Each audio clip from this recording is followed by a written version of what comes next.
Welcome to E-Class.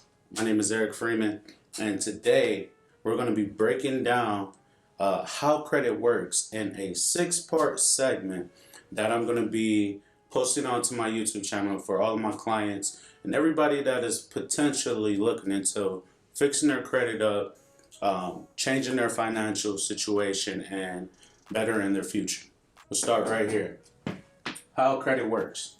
Contrary to what a lot of people would tell you, most people start here. They start with their credit score. What I learned about the credit game that I learned very early on was that this isn't the end all be all here. This is composed of this, right? And we're going to go through this whole process of how we get to this point, whether your credit scores are 450 or 850. It's not based upon how good you look. So instead of starting here, I'm going to urge most of you to start here.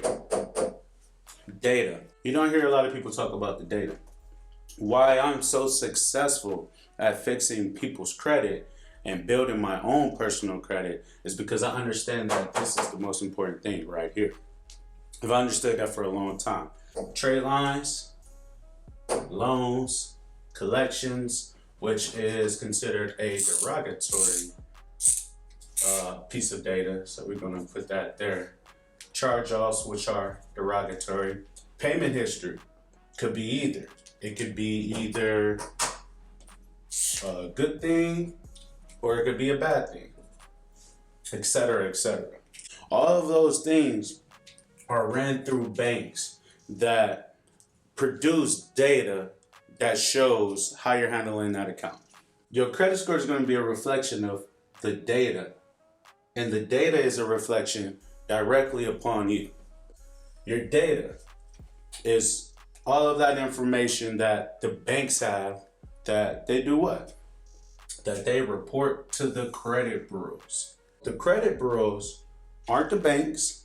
They aren't anybody special. Basically, the credit bureaus are like middlemans, or they like the messy person in your circle that know everybody business and tell everybody your business. I also want to say that the credit bureaus, those are all separate entities. They do not work with each other in no way, shape, or fashion. These are separate entities that are storehouses for information, which is your data, which come from banks, which is solely derived upon how you handle your business. So now that we got that down, got the credit bureaus, there's 3 of them. These 3 credit bureaus are going to have models, right? When we say models, we're not talking about sexy tall women. They're going to have algorithms that they use to derive credit scores. So Experian has a model, TransUnion has a model, and Equifax has a model. And they all derive credit scores from the data that they get from the banks. Very simple context right here. So literally, if I pay my bills on time all the time, I don't have any charge-offs, no collections, I make sure I don't even get to that point. I got a loan out there, maybe it's my car note, maybe it's a mortgage, maybe it's this, and that. I got a few trade lines, credit cards, things like that, but nothing negative. All I'm going to have is good data based upon what I do that's reporting to these 3 places. And these 3 places are saying, oh, okay, based on this data that we got, we say, you know, we'll give him a 725 credit score. That's my credit score, and that's how I got it, right? But let's say I got 10 collections. I got a charge off from a car. I got all type of missed payments on my account. That data from the banks is going to report to these, and then they're going to derive a credit score for me. Then they'll say, based upon what we're told about him, he's a 520 credit score. Numbers vary. It depends on what you're trying to get. But all in all, this is how they get that information. Right, this is how they derive your credit score. Now that we got that down, let's take a few key notes from here. First key note is Pay your bills. Trust me, these people that's out here running around with excellent credit, they pay their bills. There's not an amount of disputing or things that I can do for you to get you excellent credit. You have to get you excellent credit. A thin profile is just as good as having bad credit. And I can explain to you why. You could be running around with a 725 credit score because you got nothing on there, right? Or maybe you got one credit card that you've been paying on time all this time.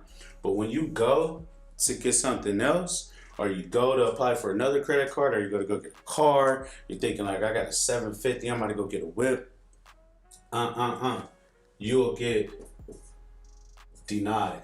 If they don't have enough information to determine whether you're going to be a person that a bank should loan some money, they're going to basically just opt out for no.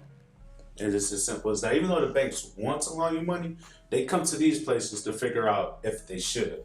And if they don't have enough information on you to determine whether you're going to be a good candidate, 9 times out of 10, they're just going to deny you. So that's another point that I want to leave here. We can dispute you all up and down the street and get everything knocked off, but that's not going to help you in the real world. It'll help you with your number, but it's not going to help you in the real world when you're going to get the things that you desire. And that goes back to paying your bills.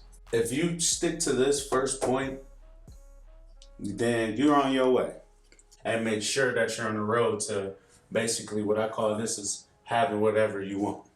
Any credit repair specialist that's serious and knowledgeable, they can get your credit score up, right? But that's not enough. Here at E-Class Financial, we work on this stuff right here because this is the stuff that's going to set you free. So we'll leave it at that for this video. It's Young E.